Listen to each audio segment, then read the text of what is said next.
Welcome to Supply Chain Now, the voice of global supply chain. Supply Chain Now focuses on the best in the business for our worldwide audience, the people, the technologies, the best practices, and today's critical issues, the challenges and opportunities. Stay tuned to hear from those making global business happen right here on Supply Chain Now. Hey, good morning, everybody. Scott Luton right here on Supply Chain Now. Welcome to today's show. I'll tell you, you're in for a treat today. On today's show, we're going to be speaking with a supply chain technology leader whose journey and perspective are both fascinating. So stay tuned for an intriguing conversation. Now, with that said, I want to introduce our guest here today, our special guest. He's been described as an amalgam of business, technology, innovation, and leadership. I'm surprised I know how to say amalgam. He's long been inspired by Arthur C. Clarke's quote, "Any technology that does not appear magical is insufficiently advanced." I love that. Our guest has spent a lot of time working in the vaunted Silicon Valley, is now doing big things when it comes to supply chain and commerce. So please join me in welcoming Richard Donaldson, a co-founder and senior executive with Requis. Richard, how you doing? I'm doing great, Scott. Thanks for having me on today. It's a great position to be on the other side of the mic and get the interview questions coming my way. Absolutely. Well, it's one thing I didn't mention. You're also a fellow content creator, a passionate content creator, and I look forward to touching on that.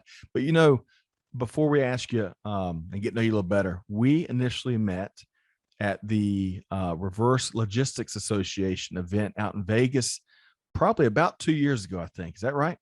That's absolutely correct. It was RLA. I think they're also, this is exactly where it was. And I think we're both big fans of Tony Sciarrotta. I tell you that whole reverse logistics space has been an intriguing one to study in recent years. But we'll have to give Tony a tip of the hat for now, because I want to learn a lot more about the one and only Richard Donaldson. Are you ready to go? Absolutely. Let's do this. All right. So for starters, before we get to the heavy lifting, and we're going to talk about your professional journey, some of your thought leadership on what's going on in the current business landscape, and the importance of giving back, which I really admire about you. Let's get to know you better first. So tell us, where did you grow up? Yeah, absolutely. So I grew up in Minnesota, so the land of 10,000 lakes, Minneapolis in particular. So pretty much lifelong, all the way through high school. Great state to go from, Midwest boy, Vikings, Twins fans through and through. You and I were sort of joking earlier, but being a lifelong Minnesota fan, I know a lot of heartache in the sports world. So I can commiserate with everybody on that one. But it's one of those things, you take kind of the boy out of Minnesota, but not the Minnesota out of the boy. So that's always, I've always kind of found, I've always been very, prideful is probably the wrong word, but certainly I know growing up in that environment in the Midwest and the Minnesota nice and all that sort of stuff really helped me kind of craft who I am a lot throughout my development, throughout my career, and just through my whole journey. It's gotten some weirdness in the news lately, but hey, everything's weird these days. So that's right. Everybody is weird in some way. Everything's weird. But I'm a big fan. I've spent I've had a couple trips up to the Minneapolis area. Love the people. I love the vibe of the city. Of course, I think I had what's the famous hamburger? Fuddruckers, or not Fuddruckers. Something Susie. With cheese in the middle. Yeah. Well, we had whatever. There's a Diners, Drive-ins, and Dives episode, I think, is what you're referring to. Maybe I think Guy Fieri may have been there. It was a delicious burger with cheese baked in the middle. But the people in particular, the people are just, you said that Minnesota nice, but they're it's really a special place to visit and do business in. And I imagine growing up, you mentioned sports. Of course, I'm a big Atlanta Braves fan. You're a big Minnesota Twins fan. They met in the 91 World Series in what was probably one of the best World Series of all times. The Twins took it home in an exciting fashion. That had to be a special moment in your upbringing. Oh goodness, you're absolutely right. I mean, I graduated in high school in '88 from the school college. Fortunate to go there. It was a prep school there. And so I was able to also see the series in 88 and a little bit in 91. Those are the two, for the Twins, right? Or for Minnesota, those are world championships that we hold on to for dear life because that's all we've had in a while. But that one in particular was, if I remember, Kirby Puckett was one of the key members there, is no longer with us. But you just had you had a kind of Cinderella story team, and sort of the Minnesota, and our franchise, the Twins in particular, we have a lot of affinity towards like maybe the Oakland A's, where it was never a high budget team, but it was a team. There weren't any near all-stars, like you have in a Yankees situation. Or in that time, even the Braves, right? I mean, it was a pretty, Turner was behind them, I think at that time. You had some big money involved behind them. Finally. Yeah, right. Finally something to compete with New York and their money. So, there was that scrappy kind of win. It really, Minnesota's, people just went nuts over it. And I think we probably had a few days off. The entire state probably shut down to celebrate. I mean, it's kind of that sort of thing. But I love it. Yeah, vivid memories. I love it. And, those good people in Minnesota deserve that for sure. And hopefully y'all had a wonderful time. The Atlanta Braves that year, they were the worst in the league the previous year, and they came back to, of course, win at the time the NL West, and then go to the World Series, which it was a treat in and of itself. So 7 games. It was 7 games. That's right. And the 7th game was that in and of itself was a battle between two eventual Hall of Famers, and Jack Morris and John Smoltz, I believe. So, that's correct. Well, hey. So it sounds like you and I could probably reminisce. We could have a podcast series on the 91 World Series, exchange lots of stories there. But what else? I'm going to talk about Colgate University, where you attended in a moment, but give me one other anecdote or memory that's really important to you growing up in Minneapolis and Minnesota. Well, one thing as we're kind of chatting through there, and I started thinking about it, and when I started thinking about Minnesota Nice, an absolute vivid memory that I think kind of shapes that, right, is the incredibly harsh winters that all Minnesotans have to deal with, right? And as I reflect on that, growing up, as a kid, you don't think much about it, right? I mean, 20 degrees out, 20 below zero outside with wind chill, where it's all of a sudden 60 below zero. And, to most people on the planet, I mean, that sounds, and it is, it's, for most people, that's like death kind of thing. That's like, for us, it was like, hey, whatever, it's just what we do. Like, we don't know any better. Yet that harsh environment creates a bond, right? And it creates, almost a necessity where, like, in the winter time, I'll vividly remember, right? And this is shocking to most people, but in the wintertime, you'd always see, cars constantly being turned on an hour before anybody's leaving just to get the damn thing heated up.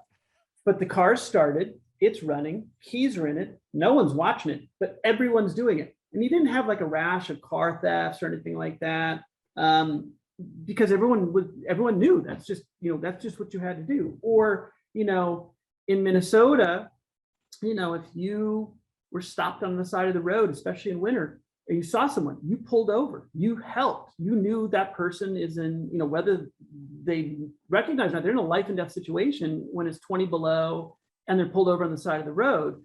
So like when I moved to California later, I remember once being on the bridge, the Bay Bridge, someone was stuck in the middle of the bridge, and my instinct was to pull over and help them.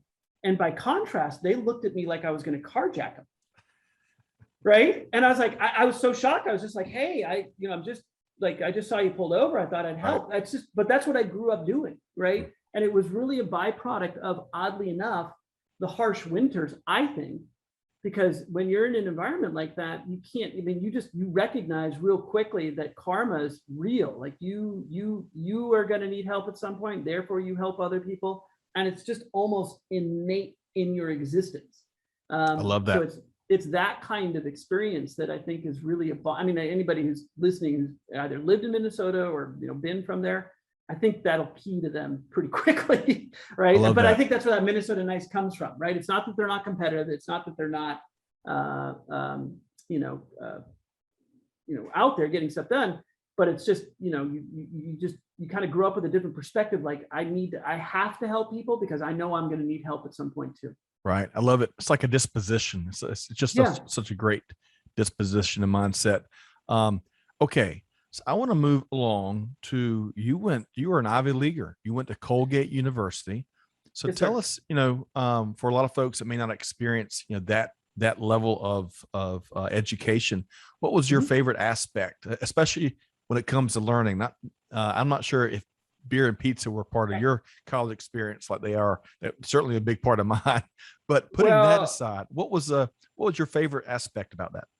Yeah, I mean, well, immediately you make me think of Animal House, and for a lot of people, they may not remember that movie, but for our generation, and funny enough, the guys who wrote that, as it goes, actually were parroting a little bit of Colgate and Dartmouth.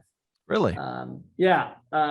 Which is sort of interesting. And so it was a pretty small school, 2,400 total undergraduate, and the reason I ended up at Colgate is one, I was looking for a solid school to kind of move into. But what sold me at Colgate after reviewing a few schools is the size. I really like the compactness of 2,400 students total. So you're looking at 800 a grade kind of thing, right? And that's usually the size of a class in high school, not necessarily an entire freshman class at an undergraduate program. So I liked that ability to kind of be in a tight-knit environment. However, interesting thing about Colgate, with only 2,400 students, they still sport Division I sports. So wow. Football, hockey. Now, it doesn't mean they're good, right? But what that meant was you had to have, with that small of a student population, and to have those kind of sports, soccer and hockey, which we were pretty good at, basketball even, which we were not good at. Although I think they made the tournament a couple of years ago. That meant that everybody was a student athlete. So it was that cross section that really allowed. I mean, I was a student athlete myself, and I didn't play. I played. Funny enough, I played a team sport or whatever, water polo for 4 years. But we competed pretty seriously, which is, you'd think you go to the West Coast. But it was the smallness. It was the student athletes. And then, after the fact, the other thing that was really powerful for me at Colgate is I actually spent an entire year abroad, living in Europe as part of a program there, and lived in Switzerland. And that really shaped me for the next jump of my career, because I got a chance to actually not only live there, really experience what it meant to be fluent in a language, because I was studying French for years, and I didn't realize until I lived there, and again, vividly remember this moment, I had a dream entirely in French. No translation. There wasn't me, English and then go to French. It was literally in French. Wow. And there was no, and that's when I knew. Now I lost it all. Let me be clear. But when that happened, I knew, I'm like, oh my God, this is what it means to be fluent. Like I wasn't thinking about translating it. The French words just showed up. And then in being there, I also was very fortunate enough to end up working. Was on an internship, kind of got extended, which is why I was there a little bit longer, for a pretty well-known Minnesota company called Cargill. It's one of the largest privately owned companies in the world. And I was working on their oil trading desk there, doing, ironically, logistics. So I was the fulfillment guy. I was, making sure shipments, global shipments of oil were getting to and fro the Middle East or Europe to the US and vice versa. And I worked for a bunch of traders. There's like 5 of them. They're all kind of in their early 30s. And I remember they said, hey, I would like to come back, when I graduate, blah, blah, blah. And they gave me some advice that to this day, I continually give back to people, which was, all right, of course, we'd love to have you back. Of course, we'd love for you to come work for us. However, we're going to tell you what no one told us at 21 or 22. And that is, you are never going to have the least amount of responsibilities as you do now. Go forth and use that and do things that are off the beaten path, right? Get out. Career's going to be here. Job's going to be here, but you're never going to have those early 20s again in the way that you do now. And so honestly, they didn't even have to finish a sentence. I was gone at that point, right? And so I actually left, and upon graduation, instead of jumping into a job, I ended up being 5 years of traveling around, and was a chef and a scuba instructor and a ski instructor, and whole experiencing life. Yeah, really. And that oddly enough, which sounds amazing and fun, and it was, I'm not going to say that, but by the time I hit those 5 years, I knew I wanted to get back to work. And I was so grounded and focused at that time when I actually ended up in San Francisco in 97 and sort of pounded my way into investment banking. Right. And I was an analyst at 27, where most of my cohorts were 21, 22, just out of college. And they looked at me like, oh my God, you're in Hawaii and that just sounds so awesome. We want to be there. And I was like, yeah, but it's an island. It sounds great, but what we have here is like, I that's all I wanted to do. So I was so focused that experience really helped me focus in on what I ended up became my career in Silicon Valley. So, all right. So you shared a lot there. I want to make sure it's good.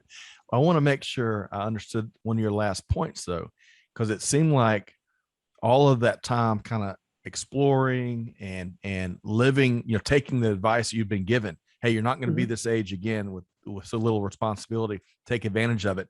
All of that lack of focus, really, what I heard you say is what helped create the focus when you were ready to jump back in and really start building your career. Is that right? That's correct. And later in life, I think when I sort of reflected on it, what became apparent to me and unbeknownst to us as kids going through middle school and high school and ultimately college is when you don't think about it, it's almost like you don't have a choice. You're just doing it. That's what you should do. And I'm not saying you shouldn't do it. You should do it. But you kind of on this track almost unconsciously. And it takes getting off that track and looking back on it. Is that where I really want to be? Right. And that's not the norm I've found here in the US, whereas outside of the US, it is a little bit more normal. For example, in Australia, going on a couple year walkabout, that's pretty par for the course for Australians. So just a different philosophy kind of around things you should be doing in your life. Like here in the US, we're so on this treadwheel where it's like you get your degree, you get undergraduate, you get a job, you get a graduate degree, and by the time you kind of realize it, holy shit, I'm in my mid to late 30s. I don't even know what happened. Right. What do roses smell like? I don't know. Yeah, really. And I, and I'm not saying there's one way is right or wrong. For me, that experience allowed me, just like you said, to kind of get outside of myself, do things completely, whimsically. Right. And what for me ended up happening is it allowed me to realize, okay, this is awesome. It's fun. It's great. I'm not going to lie. It was a lot of fun. Right. I'm not going to, downplay it. It was a lot of fun. Right. But at some point I hit about 27 where I was just like, you know what? I kind of done it. I got it out of my system. I do want to go back to work. I do want to apply myself. So on that note then, 1997, it sounds like you landed in San Francisco. You pounded, if I heard you correctly, you pounded your way into working at an investment firm. Is that right? That's correct. I ended up, for whatever reason, just wanted to be an investment banker. I'm not sure I knew why at the time. It just sounded cool. But in retrospect, it ended up being the true foundation building for really the longevity of my career. And timing, in the world of entrepreneurship, timing is almost everything. You can have the greatest idea in the world, but if it's ill-timed, doesn't matter what you're trying to do. Right. And I can go through all sorts of stories in that one. But anyways, in 97, when I landed there, I was like, oh, I'm going to be an investment banker. It just so happened to be kind of the upswing of the whole internet bubble, right? So at that time, you had the .com craze going on. You had all this banking that started moving out from New York to the West Coast to kind of take advantage of these ultimate internet IPOs that started showing up. So I ended up at a firm called Montgomery Securities, which has long since been acquired by Bank of America. But when I say I pounded in, I applied to all these investment banks out there, right?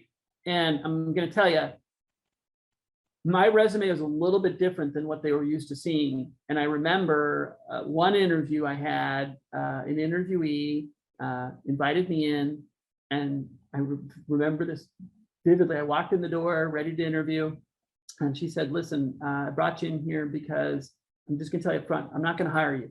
I was like, well, this is an interesting interview to start with. And she said, I wanted to meet you because I wanted to see who, is a chef, scuba instructor, and ski instructor that thinks they can become an investment banker. Now, not the nicest thing to hear. Definitely the humility and like just burst your ego, but for me, that supercharged me because I was like, that's so offensive on so many levels, right? Like, why not? Right. My core curriculum is no different. I just took 5 years off. And in fact, and in retrospect, I'm going to tell you, I found myself to be more focused, get more done, and accelerated than my counterparts who were 21 and 22 because of those 5 years, because of that focus. And in fact, it became, in my own opinion, kind of my, strength, in what allowed me to accelerate further, faster beyond the people that I was working with. I wanted to prove her wrong. I love that. So when I say I pounded in, that's why I pounded in. I was just like, I'm not giving up. Further, faster. What's the $10 million man? What was it? Oh God, the $6 million man. 6 million. Sorry. Yeah, the $6 million. Inflation. Yeah, of course. I mean, yeah, exactly. Faster, farther, stronger, Lee Majors, better, or whatever. Whatever it is. Well, so all right. For the sake of time, let's. Yeah. So you broke into when you really after you traveled the world and really had a wonderful time having all kind of experiences, you then broke into the investment banking world. Let's talk about prior to your current role. Mm-hmm. What other role or two really helped shape your worldview, Richard? Oh goodness. So it's not the roles, but it's sort of what. So I kind of chunked my career at the moment into thirds. So the first third there was sort of, I'll call it my grounding foundational skill set building. So investment banking coupled with going to night school to get my MBA. I never got the MBA officially because I wasn't necessarily concerned about the piece of paper, but I wanted the knowledge. So I was taking classes at night, applying that in my day job, and trust me, investment banking, just all the horror stories that you've heard, working 15 hours a day. Yeah, that happened. Right. But again, I go back to, I was so committed and focused that then going to school for 2 or 3 hours a night, it just added to me. I was ready to do that. So investment banking, economic consulting, those were sort of my financial skill set, business foundation that I put together. Then I made my jump in around 2000 to my first startup, which was a company called, at the time, Tech Planet, no longer here. It was the Silicon Valley version of Geek Squad, right? So we were the $20 million funded Silicon Valley darling. The Geek Squad, ironically, was a Minneapolis-based company, right? That got acquired by Best Buy that had a much more practical, Minnesota, nice, solid kind of plan with not a lot of ego. I learned with my first startup on how to do everything wrong, which was blow through $20 million, have the hubris of the whole everything you read about the .com or experience or remember about it, it was had a CEO, super nice guy, super intelligent, but proud of the fact that he didn't have a business plan, could raise all this money. We were just spending it in marketing without actually having a profitable location in any way, shape, or form. We literally did most everything wrong, short of probably hiring. I think I was the 30th employee. Within 12 months, we were at 450. Wow. Right. Oh yeah, which is amazing to say, but you cannot grow that way, right? There were so many problems along the way that eventually we folded after 15 months, right? So, and then that led me into sort of infrastructure. So first third was kind of building foundation, and then I got into the whole data center infrastructure world, right? And there was multiple jobs in there. And I happened to be involved again at that time. Data centers were still new. They were being kind of reimagined, reinvented. They've been around before, but they've never been as densely populated as the internet was going to demand. And this is the early 2000s, right? Yeah, kind of early through, ultimately to where I got to eBay. I was pretty focused on building large web scale data centers. I was involved with the crowd that ultimately are the people we know today at Google and Microsoft and Twitter and everywhere else for that matter, Facebook. Because everyone who was doing that, well, we all kind of knew each other. And what ended up happening is will happen. Everyone was innovating in the same way or moving in the same direction. And so what actually happened is there ended up being a lot of collaboration amongst these operators, not necessarily giving away trade secrets, although, God, it got to the point where everyone was just sharing everything, because we all knew that collective development helped all of us accelerate the data center design best practices over that period. And it ended up proving itself out true. Right. And so it was to answer your question, that middle third of my career being involved in this sort of vanguard movement that is creating its own playbook because there isn't one to reference, right? True entrepreneurship, like you're building, there is no book. You can't go, now there's books on data centers all over the place. We didn't have that stuff. We were making it up as we go along. Sure. I remember, when I first went into a data center and it was predicated on the old models of, these raised floors. And, one of my first, and I'm not an engineer, I'm arguably a pretty dumb guy, but I ask pretty stupid questions every now and then. And these stupid questions ended up being the kind of fundamental problems that we were identifying. People were building data centers the way they used to build them in the 50s and 60s and 70s.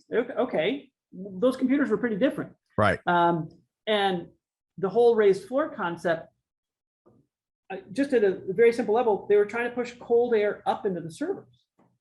And I was like, okay, I don't get it. Like, I'm pretty sure heat rises and cold air falls. Like, why are we doing that way? And that ended up, and I'm not saying I mean, a bunch of us were all kind of realizing this stuff. So all of this sort of like, this is how we built data centers, had to be kind of blown apart so that we could then begin to start building them in the way that the modern internet infrastructure required.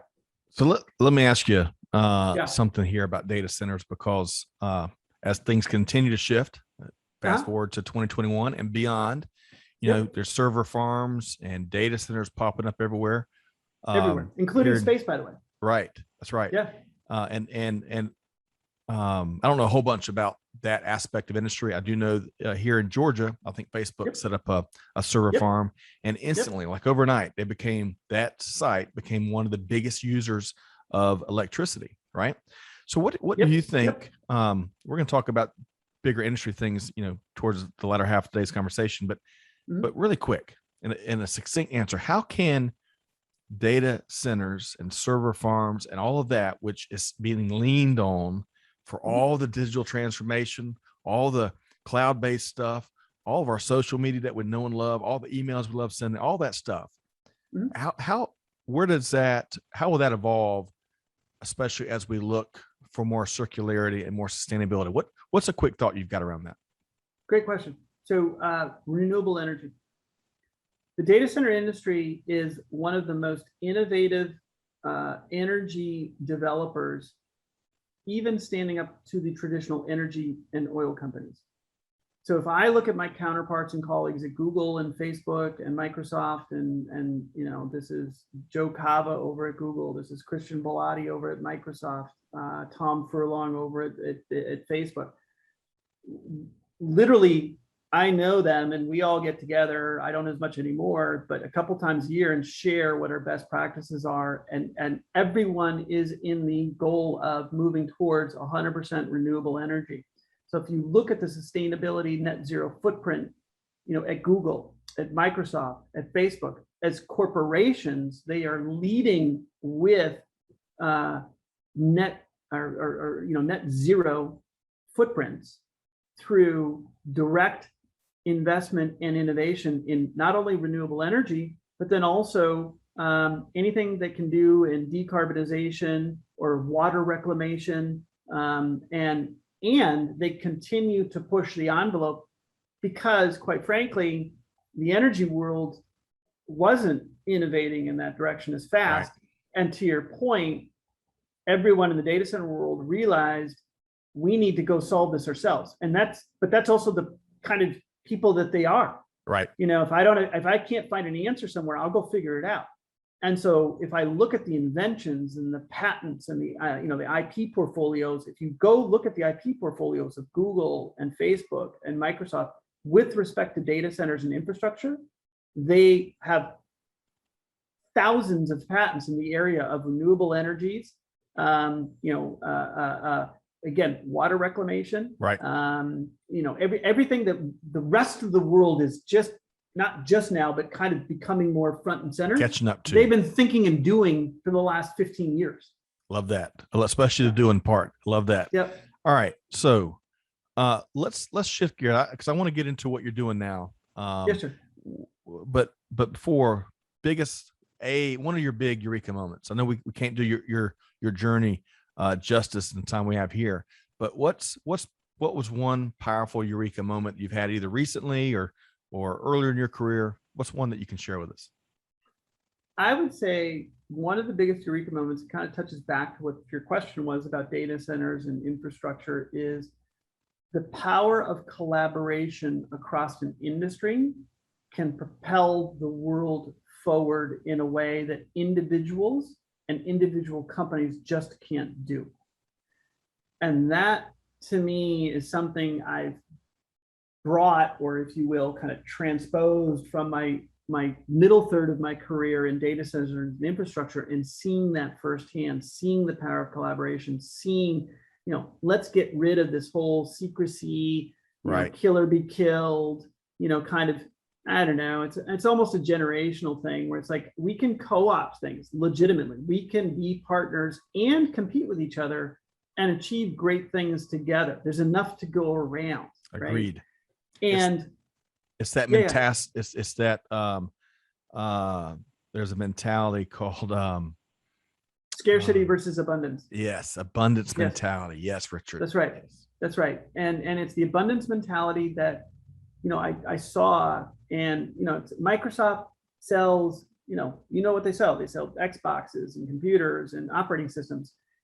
They're not selling infrastructure necessarily. I mean, they are kind of with Azure and stuff like that. But my point is, the infrastructure was a means to to enable their products. Right. And they also realized that. So they started. There's a lot of mind share. Now, I mean, to be fair, there's little nuggets here and there that everyone keeps kind of secret, but that's okay. It's not like everything open kimono. But my point is, when I started to look at and then make my transition into more supply chain, which was a byproduct of me working at eBay, ironically in infrastructure, because I was hired to run the supply chain for the infrastructure, which then led me to supply chain and wanting to innovate here. That's one of the things through conversations like this, at your shows, my shows, or whatever, these conferences, but really trying to harness this collective, thought leadership into things that the rest of the industry can benefit from. Yep. Right. And I think so the Eureka moment is really realizing that there is truly, and this is through direct experience, truly more power in open kimono style collaboration than you're ever going to get in this secret. And an example I give that just is also sort of tangentially related is, this is why open source software destroyed closed source software. The power of open source lives and breathes what I'm describing. It's all about collaborative software development. And it's why closed source couldn't keep up. Right. Rising tide lifts all ships. That's right. And water is a very powerful force that can complete that analogy. All right.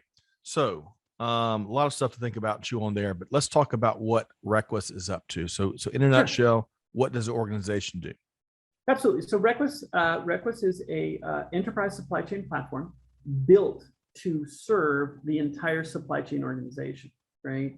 So unlike in my experience, and this was when I was thrown into supply chain at eBay, just like everyone else who's a supply chain professional, first thing I realized was, oh my goodness, this is a nightmare.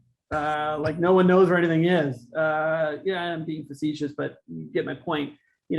Bad data, inconsistent systems, difficulty, people trying to shoehorn something like SAP, which everyone uses, into becoming a supply chain solution, which it's not, and I'm not ripping on SAP, but it's a financial backend. It's not, it was intended to be a supply chain platform. And supply chain, I always found very simply, when I was doing this at eBay, and then began to sort of look across not just the technology industry then, but across all supply chain organizations in any industry, I realized that there is a fundamental attribute that all supply chain teams are doing, and that's that they are moving an asset through the supply chain. So Requis as a platform not only wanted to become, or has become, an end-to-end, and people say that, but to be specific, the supply chain organization has a procurement team that buys a bunch of stuff. They have an asset management team that manages the life cycle of the asset, and they have a disposition team that often is getting rid of that stuff, as we call it buy, manage, sell. Well, the consistent object that moves through that is that asset. So we built a platform with the lowest common denominator being that asset record moving through the supply chain.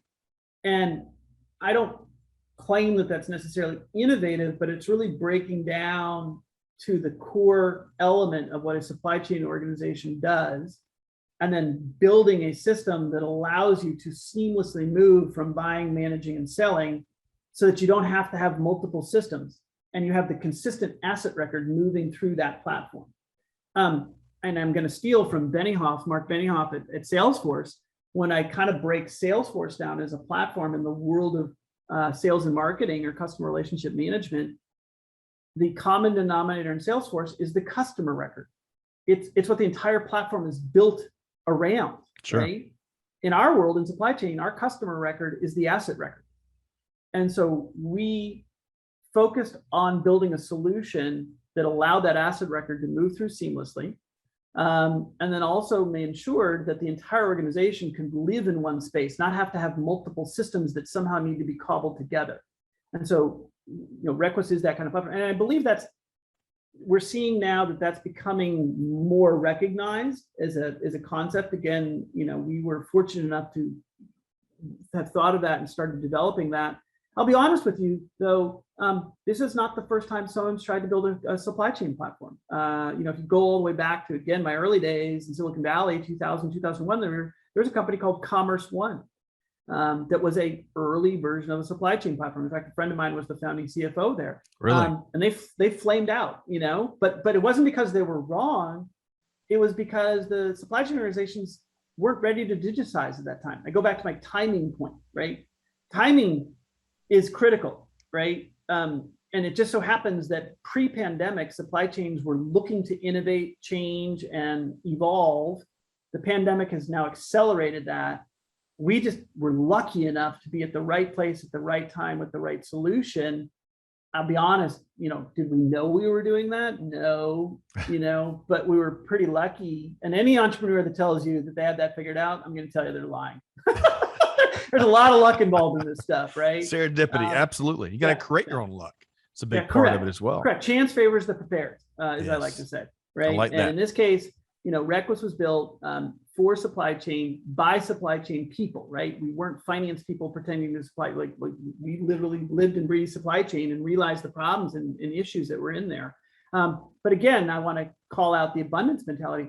I think there is a lot of supply chain platforms that are starting to emerge. Gartner has released a new Magic Quadrant called the Multi-Enterprise Supply Chain Business Network. That is a mouthful, man. Like I want to go to those guys and wring their necks and be like, dude, you guys got to make this a little simpler. Streamline. Yeah, right. That's just too. It's a supply chain platform. That's right. What you guys are describing. But the point being is, historically, the Magic Quadrants were around the discrete parts of the supply chain. There was a procurement Magic Quadrant. There was an asset management quadrant. There was a vendor management quadrant, right? And these are all the old solutions that we're all used to seeing that are out there. But again, all of those were discrete solutions that had to work for supply chain. They had to tie and talk together. So why not just build a solution that does all that? That's what we see as supply chain platforms today. So love that. Yeah. I love customization, specialization. That's always a good thing. What about really quick? So I'll move on to talking about International Supply Chain Day here in a moment and some other things. But really quick, if you had 30 seconds to reach 1,000 potential founders, potential entrepreneurs in a room, and you had their captive attention, what's one piece of advice you give them? Don't give up. I mean, super simple. Don't give up. One of the things you're going to learn as an entrepreneur, if you're a founder, if you're trying to start something, if you haven't done it before, you're going to find out very quickly. Everyone thinks you're wrong. Everyone's going to tell you it's not the right time. They're going to shoot holes. the natural inclination for people is to resist change. And as an entrepreneur, the lessons I've learned is the bullets fly early and often at the very beginning. And you think you've got the greatest idea since sliced bread. And I'm telling you, 50 people are going to show up and be like, nah, you're just dumb. Don't do that. If you truly believe in your soul that you're onto something, do it. Stick with it. Don't give up. I love it. We're channeling some Jimmy Valvano there, the late and great Jimmy Valvano. Don't give up. Don't ever give up, which I love. I think it's such a, sometimes the simplest messages are the most powerful messages, and it's the ones that folks need to hear. There's a great quote about a famous past saint. I'm not remember his or her name right this second, but you never know. The sermon that you're preaching today is perhaps exactly what one person out there needs to hear. And so not giving up, don't ever give up, is something that is a simple but very powerful message. So thank you for sharing that, Richard. Okay. International Supply Chain Day. Clearly you've got a passion and fervor for all things supply chain. Tell us about what prompted you to create that International Supply Chain Day. And let's say it comes up on June 4th, right? That's Tell correct. us more about that. Yeah, absolutely. So I got to give credit where credit's due. This was definitely a collaborative effort, and my founding partner and CEO, another Richard Martin, got the idea of really kind of leaning in hard into sustainability and circularity. And so the idea around Supply Chain Day, International Supply Chain Day, was we just internally started thinking, gosh, there's a lot of these days out there. There's some supply chain days, but why isn't there a day that is recognized on an annual basis where we have some real tangible goals in front of us? So, the UN's got all these net zero things and stuff like that. So the idea behind International Supply Chain Day was not only to create a day to have a call to action for the world's, what we like to call aggregate supply chain practitioners, to focus on sustainability, achieving net zero, but then create a 10-year objective where we would like to see the world move towards 50% circularity. And the reason that we didn't pick that out of the blue, one, we think it's achievable. Two, it's one of the more practical means by which the supply chains can start to actually, funny enough, the companies themselves can start making more money by selling more of their used and obsolete stuff. One of the things I always like to throw out to people that usually is what kind of gets their eyes blopped open is the Fortune 2000 companies, they spend procure per year, over $12 trillion worth of stuff. Those same 2000 companies are sitting on, or imagine if they're buying $12 trillion worth of stuff per year, they're doing that over 10 or 20 years. So they are sitting on an accumulated asset base that is estimated at $187 trillion. Wow. 2,000 companies. And if they're selling that stuff on an annual basis, 2 or 3% of that 187, you got another $4, $6, $7 trillion of sales activities going on, right? So buying and selling is almost $20 trillion worth of activity, 2,000 companies. That's it. Compare that to the entire world of consumer commerce. That's measured at $3 or $4 or $5 trillion. It's like 4 or 5 times the size, right? So it's the single biggest economic sector to move online since the internet was invented, right?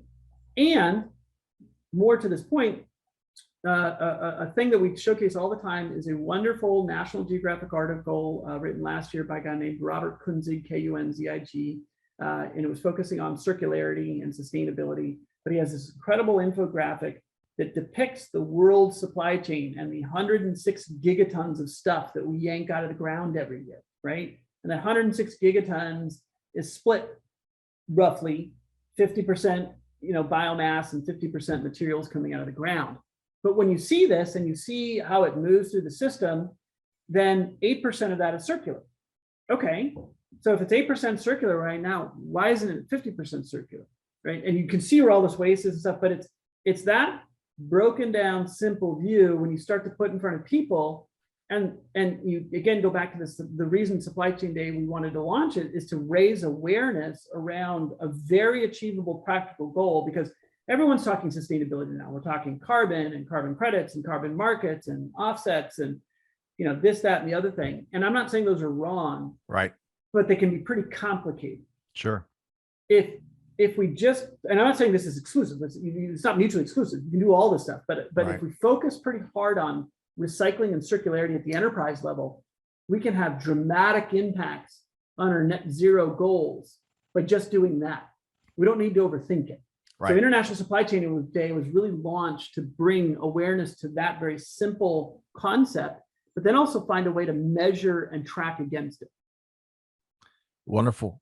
One quick comment on the credits, because you could, while those can be effective ways, one of the challenges is it doesn't change the nature of the beast. It doesn't change Correct. the nature of industry, and that's what we are going to have to do to make true transformational change, sustainable change that starts to make the progress with the real bottom line results that we're all envisioning, right? So Yeah. I'm with you. I think there'll be lots of temporary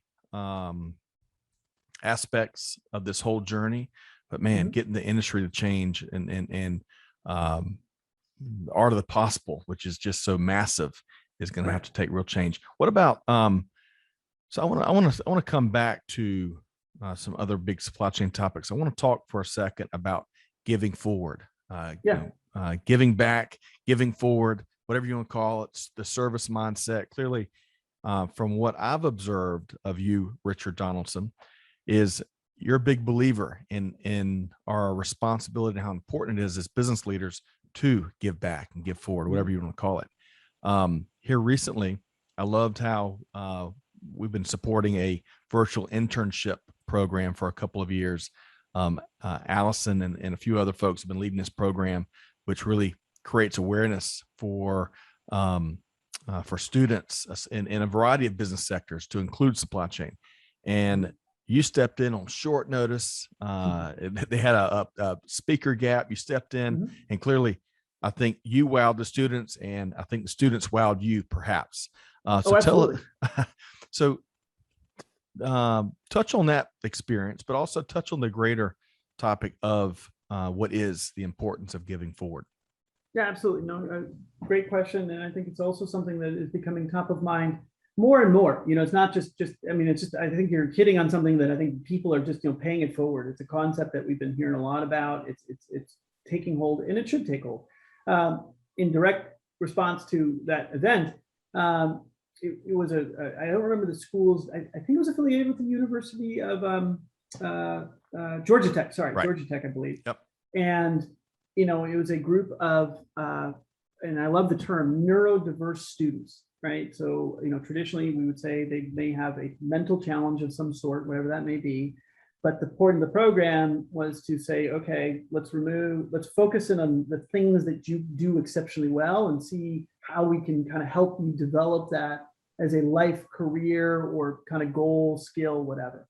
So I love the idea of helping people to see and realize their potential, which is a lot of a consistency around paying it forward that I like to think about, because in this case, it wasn't, I don't feel like I really did anything. I was just there to be a representative of what all of these kids could aspire to become, right? And ensuring that they understood that, while they might have challenges, everyone has challenges, right? Theirs might be a little bit more acute perhaps, but then they also had other acute skills, right? That, literally some of these kids were, the savants, like they were, like their brains worked in a way that they mathematically could compute stuff that a supercomputer could barely keep up with, right? So how do you kind of tap into that incredible potential, right? Because so many people lose sight of that nugget of opportunity because they see someone who's challenged, and instead don't focus on the challenges, focus on the opportunities. Don't give up, and kind of convey that message there and really help people get through, because gosh darn it, we all have anxieties. We all are kind of beating ourselves up. And a lot of what I've found in my own kind of coaching and mentoring, and even in this group of kids, was helping messaging them to them that, hey, don't ever lose sight of the fact that you have unlimited potential, right? Doesn't mean you can do anything. Let's be honest, right? I mean, I'm not saying like, those guys could go out and, win the decathlon or something like that. And I'm not trying to poke fun at that. I'm just saying like, that's just reality, right? But they have strengths that they need to be recognized and build upon. And it's one of the things that I talk a lot about in not just my journey, but then also in the mentoring, is a concept I like to call confident humility, right? And it sounds like a diametrically kind of opposed words, confident and humble. But what I mean by that is being confident in what you know how to do and equally confident in what you don't know how to do. And Adam Grant's a wonderful behavioral psychologist that talks a lot about this. And I don't know if he came up with it or I did, but it doesn't matter. Whatever. It's the concept, right? And the idea is that I have found that, as adults, we have a hard time, and this is universal, we have a hard time admitting things we don't know how to do. It's almost like we're held back by this inner child that always wants to be seen by the parents. They want to prove to their parents they know how to do stuff. They want to prove that they can do something, and they want to prove that they're right.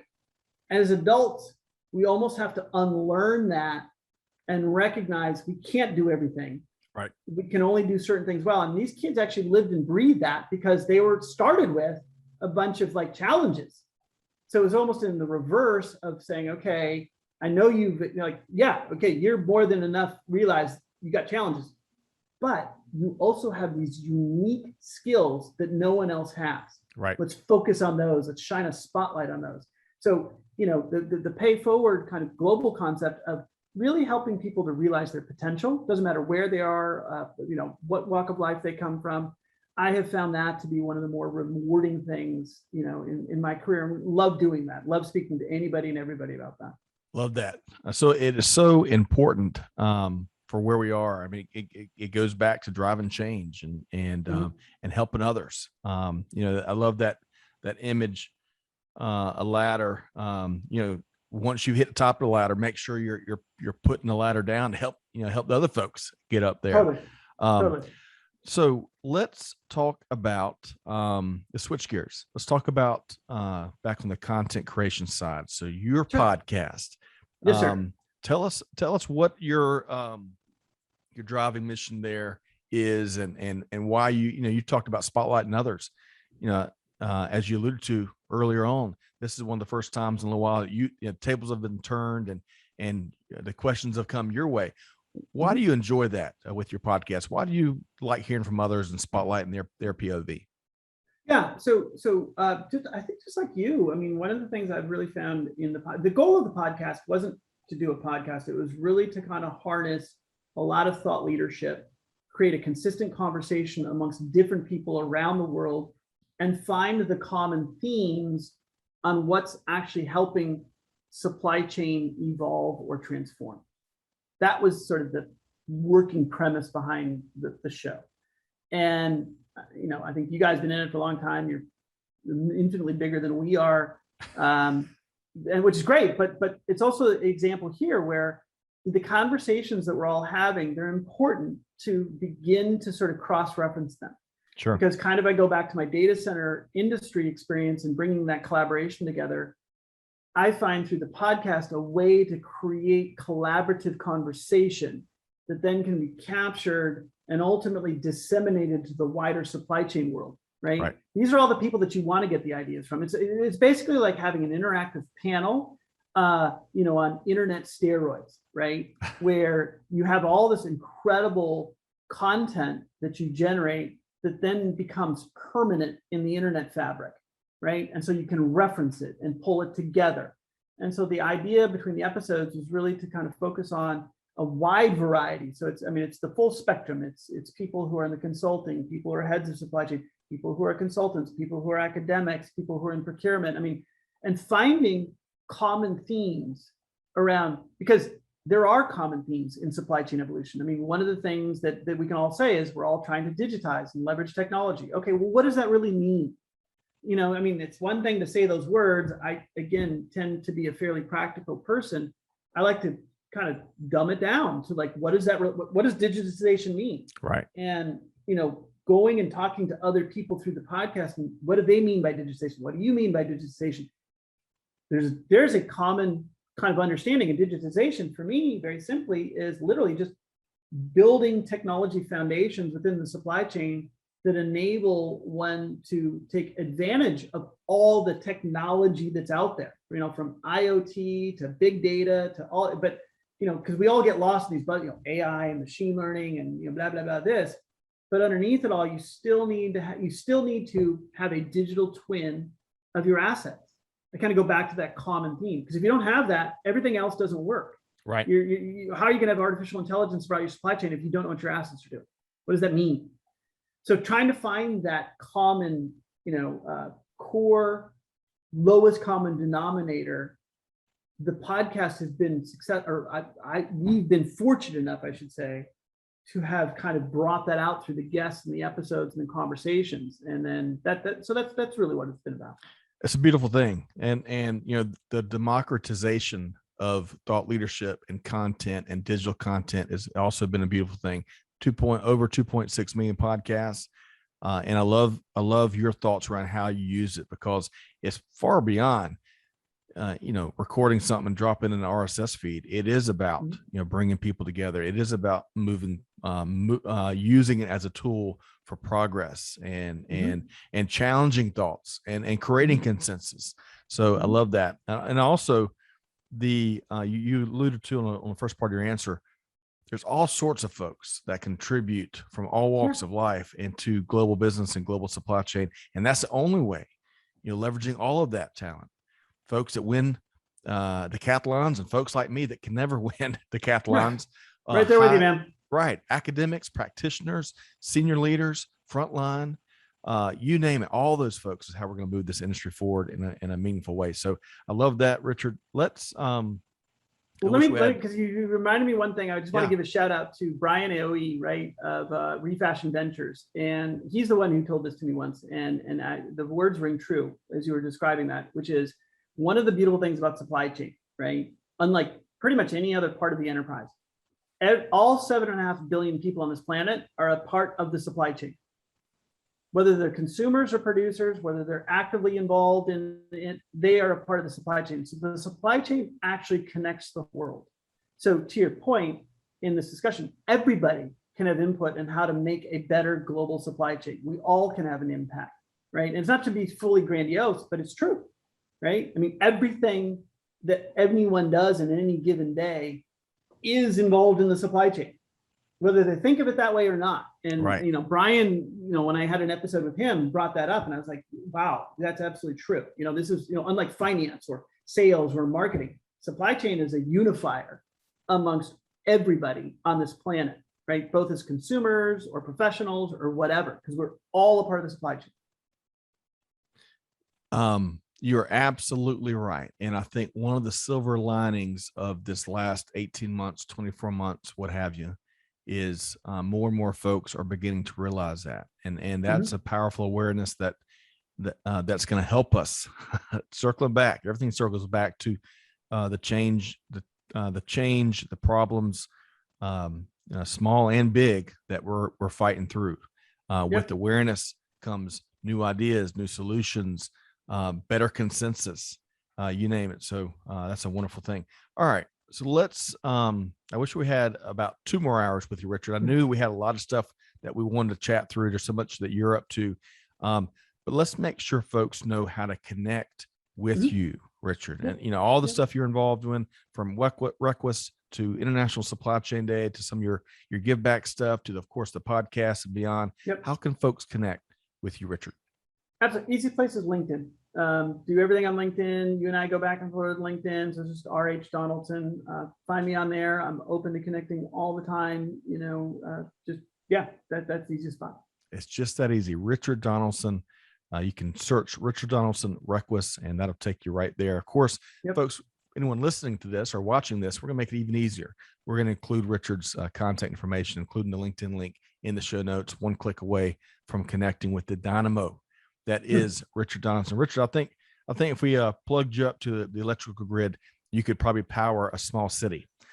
So lots of I passion, appreciate that. purpose, and energy, which is so important here. Okay, one last question, and I promise you I'll give your time back. One last question. As you survey global business and survey global supply chain, beyond anything you've shared here today, what's one thing that you're tracking and you would maybe encourage any listeners or viewers of this conversation to dive deeper into? Easy. So, and that one again, I would actually begin to start looking at, and I kind of have a love-hate relationship with the UN, because on the one hand, I enjoy some of the things that they're trying to get done. I'm not a huge fan of the bureaucracy, but regardless, the UN's initiative on net zero, I think that is a binding force across all the supply chain and people. I think we're at a point now that doesn't matter who you are, how you think politically, sustainability is a big deal, right? And even as we begin to evolve and move and, outside of this planet, and I mean that seriously, as we go to Mars and the moon and everything else, William Shatner, for God's sakes, was just put into space. Right.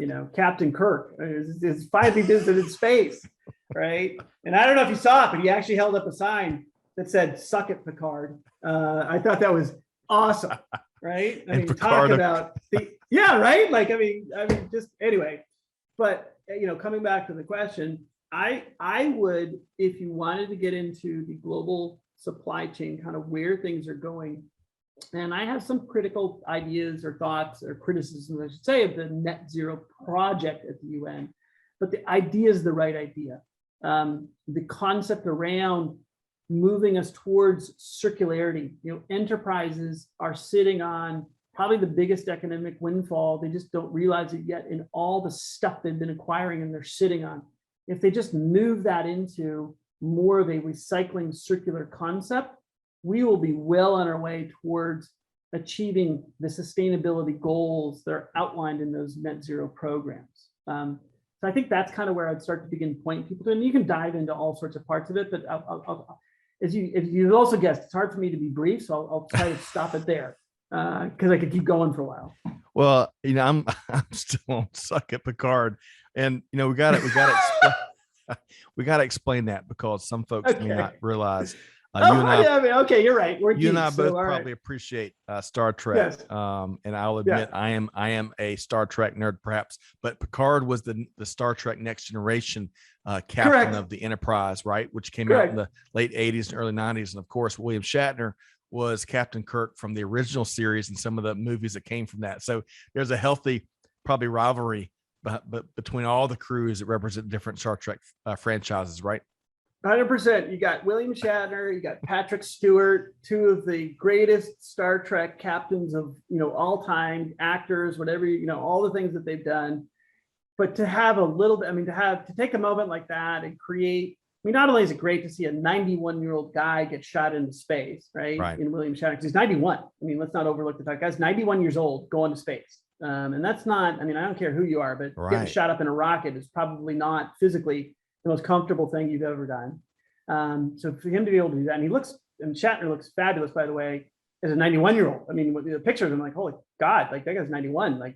He looks amazing. But then also to take a moment and have that kind of levity. It's a testament to both of those gentlemen in their ability to have fun during something, as momentous like that. And I just think, sometimes we need to bring a little bit more levity, especially in the current environment we're in, and have a little bit more fun.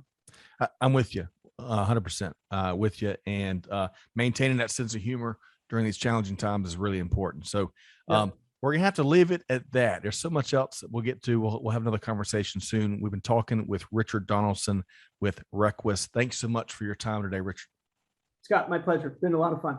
Definitely. We'll talk soon. So folks, hopefully you've enjoyed this conversation, this wide-ranging conversation, as much as I have. I've got my proverbial 17 pages of notes from some of Richard's comments around, using those early days, right? Using those days before you get all the responsibilities that careers and families bring, man, really using those to explore what you want in life. to his journey of not listening to others and doing what he wants to do. That is really important. Never quit. And of course, all of his thoughts around supply chain and Star Trek. So with that, hopefully you enjoyed it as much as I did.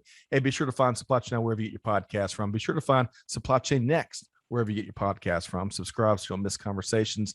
And on behalf of the rest of our team here at Supply Chain Now, Scott Luton signing off just for now, though, challenging you to be like Richard Donaldson, do good, give forward, be the change that's needed. And on that note, we'll see you next time right back here at Supply Chain Now. Thanks, everybody. Thanks for being a part of our Supply Chain Now community. Check out all of our programming at supplychainnow.com and make sure you subscribe to Supply Chain Now anywhere you listen to podcasts. And follow us on Facebook, LinkedIn, Twitter, and Instagram. See you next time on Supply Chain Now.